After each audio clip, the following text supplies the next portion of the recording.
change the source maybe.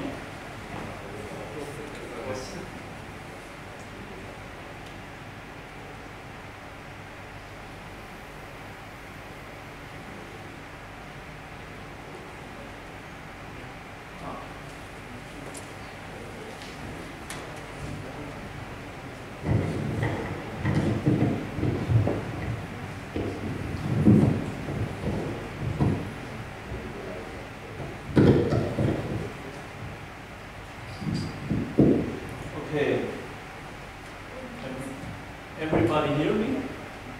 Yes?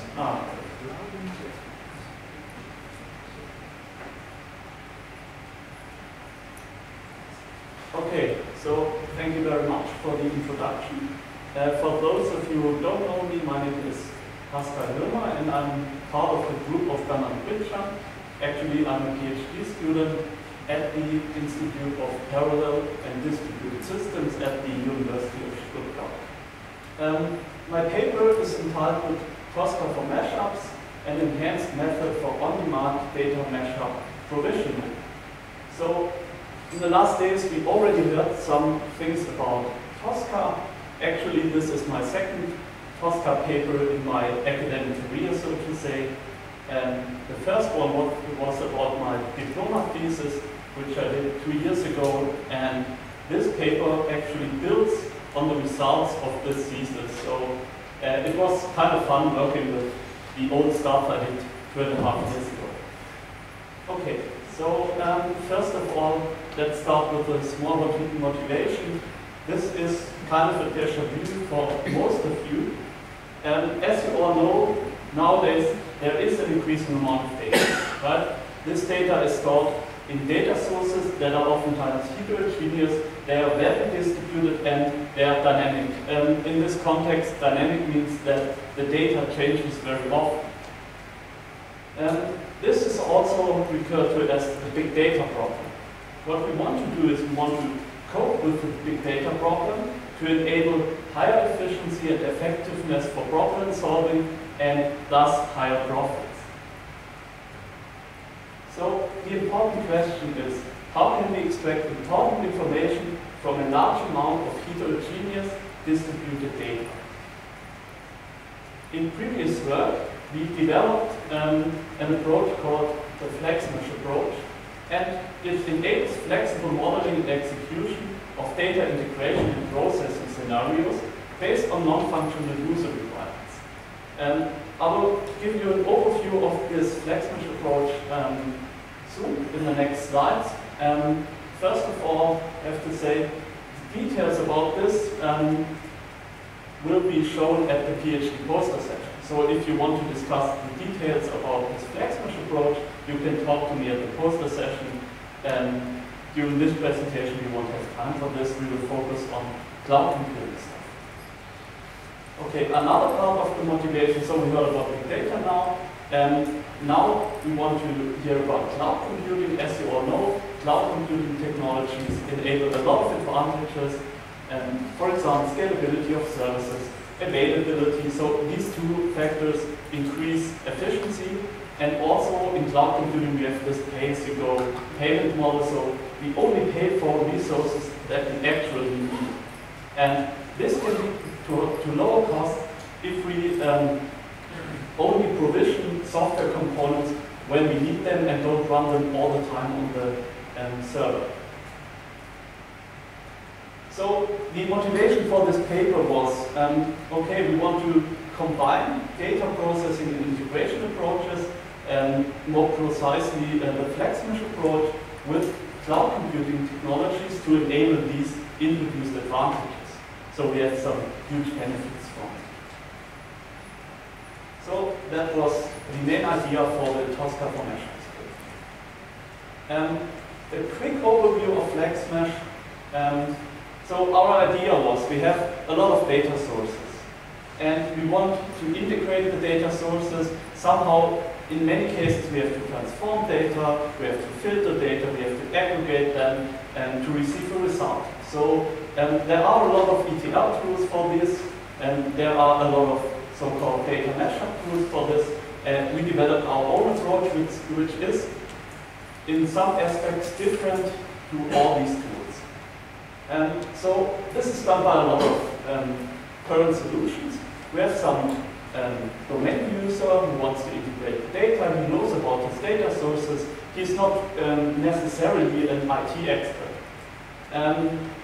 But he knows how he wants to filter his data, he knows how he wants to aggregate his data, and he creates a model defining data sources and data operations, which in our context is called the Mashup. And it is basically nothing else than a pipes and filters based model. I think most of you know about pipes and filters. Pipes and filters is a pattern which defines that we have software components with the same interfaces and the same data format, and they can be plugged together using so-called pipes to create a whole application source. Okay, so in this example, for example, we want to extract data from two data sources. After that, we want to somehow process the data, for example, using filters and aggregation algorithms, and so on. So that's the first step. After the creation of this model, which is of course non-executable, the user can select his non-functional requirements, how he wants to execute this model. So non-functional requirements are, for example, I want to have especially efficient execution and especially robust execution, a secure execution, so I want to support, for example, security aspects, and so on. And based on these non-functional requirements, we assemble a suitable execution environment for this model. So this leads to the following pictures. We have a different execution environment, so consisting of different components based on the non-functional requirements of the modeler.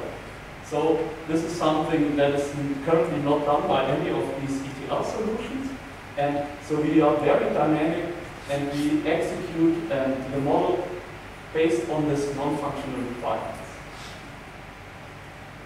Okay, and the goal of this paper is setting up this runtime environment on demand in the cloud. And after the model is processed, we get some results which we can use for visualization, dashboards, and so on. So I won't go into detail here. And also the selection, so how we find a suitable execution environment based on the requirements. It's part of previous work. You can discuss this with me at the PhD poster session. Okay, and to repeat what I just said, the execution environments of this approach are highly dynamic. So they could change with each execution. And running all possible execution components that could be used based on the different non-functional requirements is very costly. So we don't want to do that. So what we want to do is we want to have a fully automated, dynamic, on-demand provisioning of FlexMesh execution components. And this is very important. This currently sounds like we want to solve a specific problem for our tool, but it's much more generic than that. So what we enable is an automated deployment and provisioning of software components in the cloud without any human interaction. So the human doesn't have to give a lot of detail, only a small list of software components he wants to deploy. He doesn't have to learn about these deployment technologies such as TOSCA, about Chef, and so on. Okay. That's our solution. So we're using the topology and orchestration specification, which we heard a lot about in the last days. Okay, quick question. Who of you is not very familiar with TOSCA? Okay. Okay. I will give you a very, very quick overview because there are, so that it seems a lot of TOSCA experts already here. As you know, TOSCA is short for Topology and Orchestration Specification for Cloud Applications, and it contains of two parts. There's the topology describing the structure of an application. For example, that we have a web server we want to deploy running on an operating operating system which should be deployed on a virtual machine. Also, there's the orchestration part, which says, okay, in which order do we want to set up these components and how we want to do that. So first of all, we have to start the virtual machine, and after that we can install the web server, for example, on. So these are two parts that are essential for TOSCA. Okay, so this is another example of a TOSCA topology. As you all know, we have node templates defined by node types. These describe software components, and we have relationship templates defined by relationship types, and these relationship templates define the interconnections of these, or how the components play together of these node templates. So, for example, the operating system is hosted on a virtual machine. The PHP application is connected to a database. Okay. So another example, here we have the orchestration part, so the build plan, which defines in which order the components are set up, and it of course correlates with the topology on the right hand side. And some components I have to show a bit more in detail. With each node template has operations. So it has an interface that has operations that enables the build plan to set up the components, to start it, to stop it, and to deinstall it. So in the last days we heard about the lifecycle interface, and that's basically what this is. And furthermore, there are deployment artifacts which are monolithic things. So for example, web archive file, for example, picture files, videos, so they are only deployed and they can't be executed. So there's no operation run. Okay, so what is done in the plan is it calls the operations of the interface of the node template and sets the components up in the cloud. Another important thing are requirements and capabilities. In TOSCA, I can define requirements that says, okay, my node template has to be connected to another node template that has a suitable capability.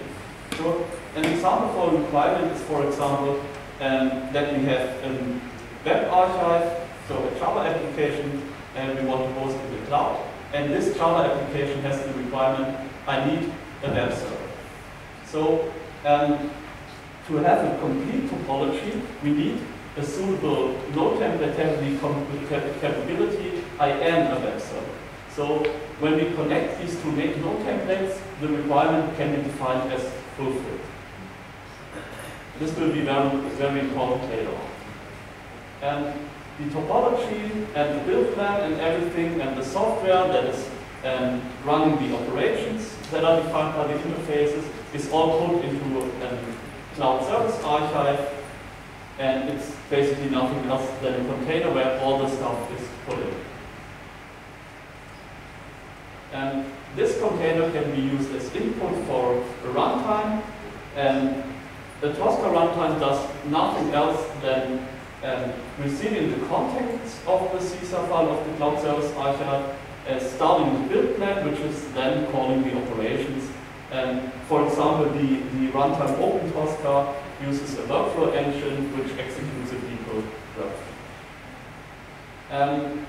Gladly, Uwe already told you about declarative versus imperative provisioning. And declarative provisioning means we only need the topology and no build plan, and the runtime can set everything up itself because it knows about all the components and it already contains the logic to set them up. In an imperative approach, we have to define the provisioning plan as well because the runtime doesn't know how to set the components. Okay. So this has already been said in Monday's tutorial. So now let's come to the main contribution. This part defines basically the same thing we saw before. The flex mesh approach says, okay, first of all, in the first step, I create my types and filter block. After that, there's this runtime selection. So the non-functional requirements are used as input to find a suitable runtime environment.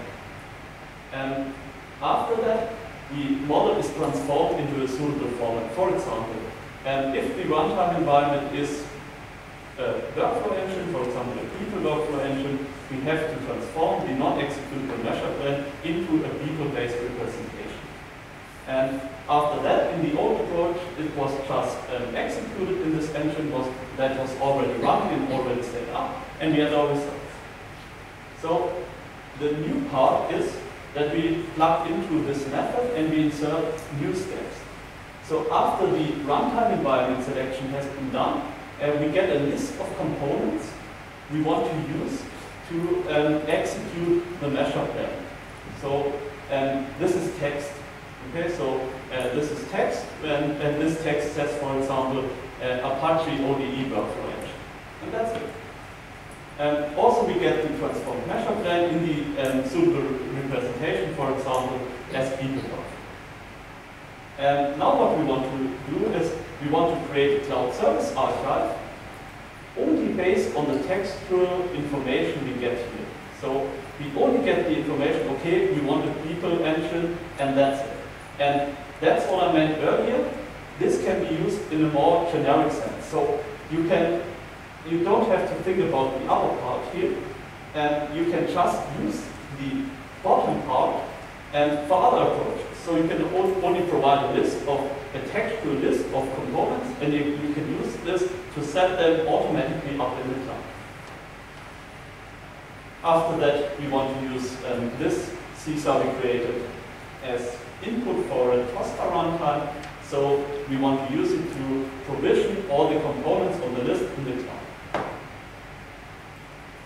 And finally, we do the same thing as on the top part. We want to execute it, so we want to use the executable Mashup blend, put it in the engine, and run it.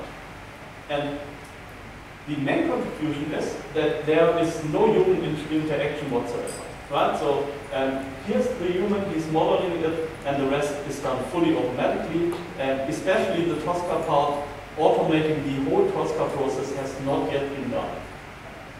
Okay. So let's have a look. This is only the bottom part. And first of all, I want to show you how we want to create the cloud service archive only based on the component list, which contains a textual description.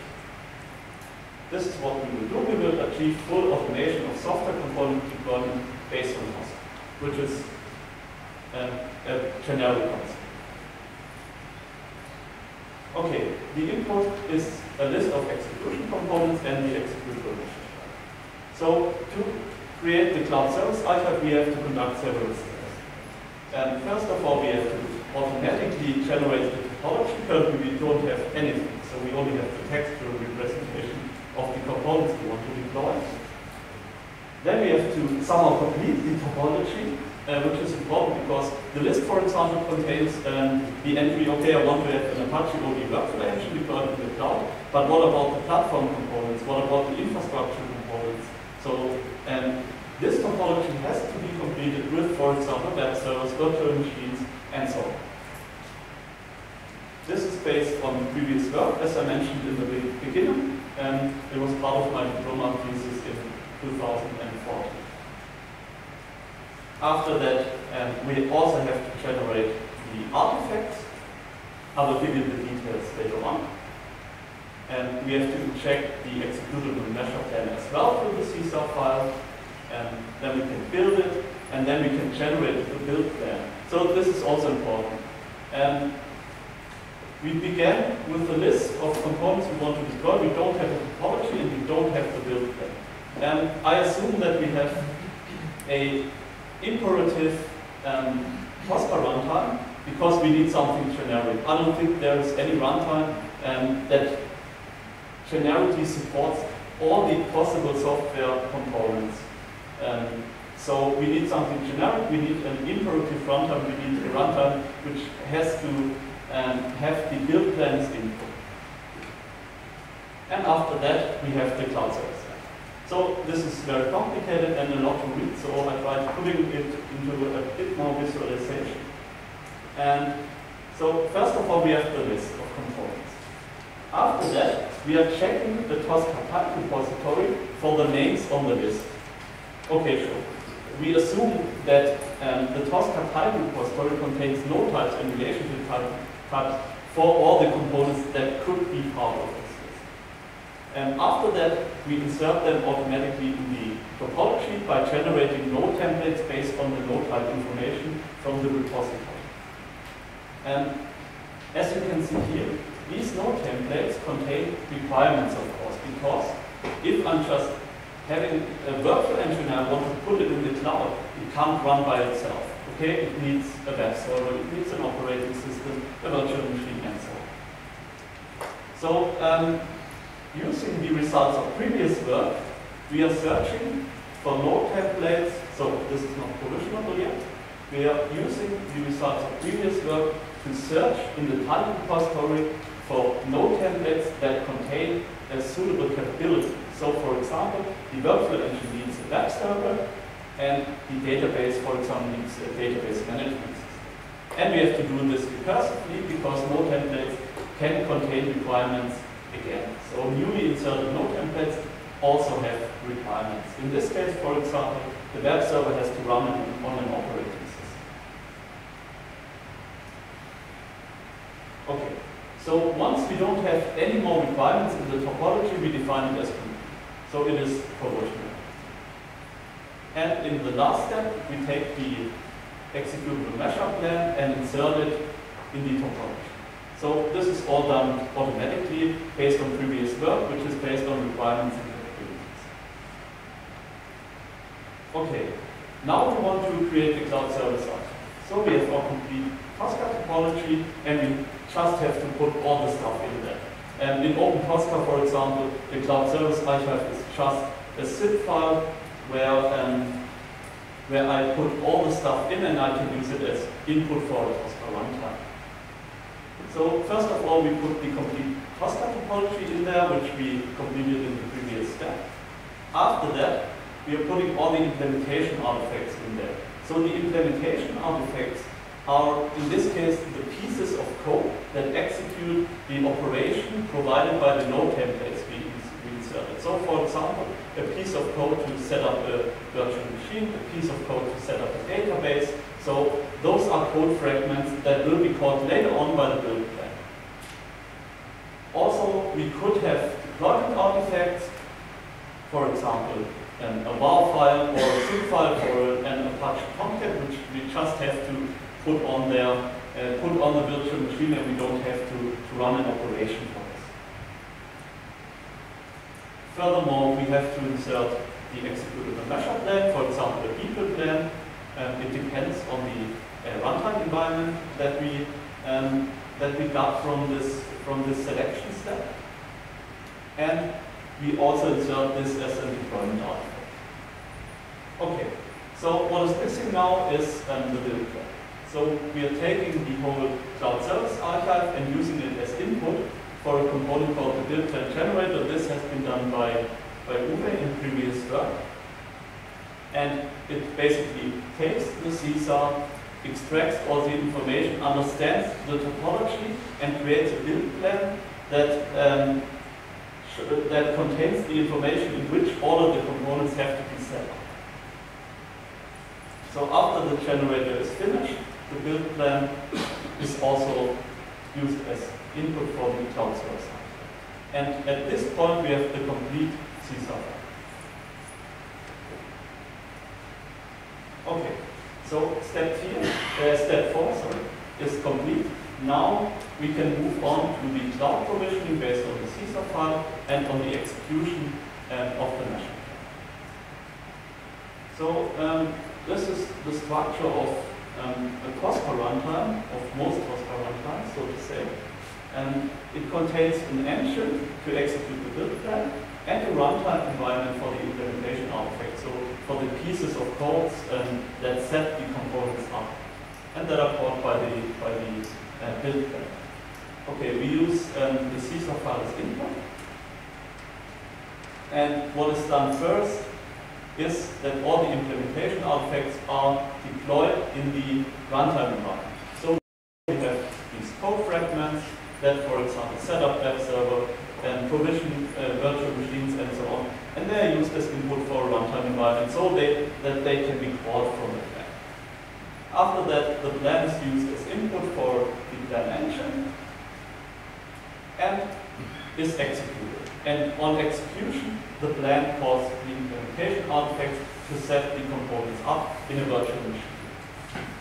So this is done in each step. Could look like this. So this is an example, of course. So we have some kind of Mashup execution engine, for example, the workflow engine, which is deployed on an application server, which is deployed on an operating system. In the last step, we have a special implementation artifact, which is inserted always in our approach. So this is only important for the concepts regarding FlexMesh. So if you are using this method without the other part, without our FlexMesh approach, you won't need this step. So this step does nothing else than taking the executable Mashup plan and putting it in the engine for execution. And after it's deployed in the engine, it is started. So that's what this implementation artifact does.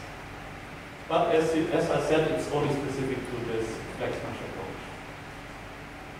Okay, so some words about the implementation. We implemented the prototype, which is based on the open TOSCA ecosystem. We used the TOSCA model in binary, but only as a TOSCA type repository. So as you remember, we don't have to model anything because it is fully automated. So we don't have any user interaction whatsoever. We don't need the graphical representation of topologies. We only need the type repository, which is storing all the possible components we want to deploy in the cloud. Also, we used previous work, automated topology completion, which has been implemented by me, and the Open TOSCA plant generator extension, which was done by Google. And for deployment of the components of our prototype, we used OpenStack. There are, of course, some limitations. We support specific use cases because it highly depends on the node types we have in the node type repository. So writing node types is hard work. So you have to define everything to set the component up. We currently only have a limited number of node types in this repository. With an increasing number, we can of course support more use cases, and we don't have to change our approach. What is also currently a bit of a problem is that we have a single stack for each software component. So the topology completion just works this way, that it builds the platform and the infrastructure components for each application separately. So we have a single step for each software component. For example, if I want to provision a database in the cloud, the database is put on a single VM. If I want to provision a workflow engine, it is also put on a single VM, and so on. So that's part of future work. We want to have a look at how we can deploy them on common stacks and how we can decide which components are put on single stacks and which ones are put on common stacks. So this is very difficult stuff. We will have a look at this in the future. To conclude, we enabled on-demand provisioning of data mashup execution components, which don't necessarily have to be data mashup execution components. It could be any kind of component, only textually described. So you can just take a list of components as input, and you can automatically set them up using TOSCA by our approach. This is the basis for new approaches for our tool. We have a scalable execution, and we can distribute the execution. This solves a specific problem for this paper, but it can be easily adopted to a wide range of applications. As future work, as I said, we want to add more TOSCA node types to support more use cases and also to support more non-functional requirements of the users. Thank you.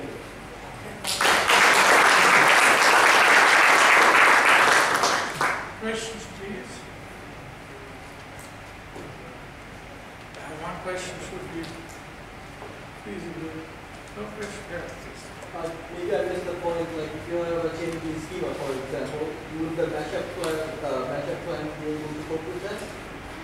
Like the schema of what? Like you're having a mashup plan, right? Yes. And say there are some changes from like your original data source. Okay.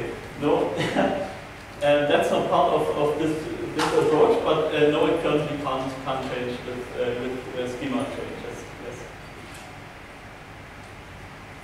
So my question is similar. So you created through the mashups, you created your plan, and then TOSCA runs automatically to deploy and provision, right? Deploy everything necessary. So what would happen if my mashup changes, not only the schema, maybe a new source comes into play? Do I have to go from scratch, or can I incrementally later on change that is running over there and doing the work? That's a good question. So what I forgot to say is, if components are already set up and we can reuse, they are used first. So that's something we implemented. So of course, the idea of this mashup modeling is that we change the model very often. So we take some new data sources, we take some new data operations into the model, and if we would run all this approach all over again, then it would use a lot of resources for this and a lot of time also. So this is an optimization we already thought about.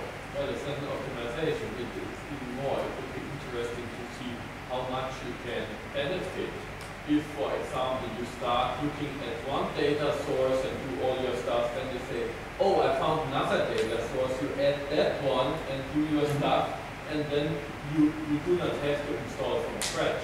Yes. So you benefit also from the installation that is there already, and not only by FlexMax approach. Yeah. It would be worthwhile to look into this also. Further questions? If not, then we thank you again.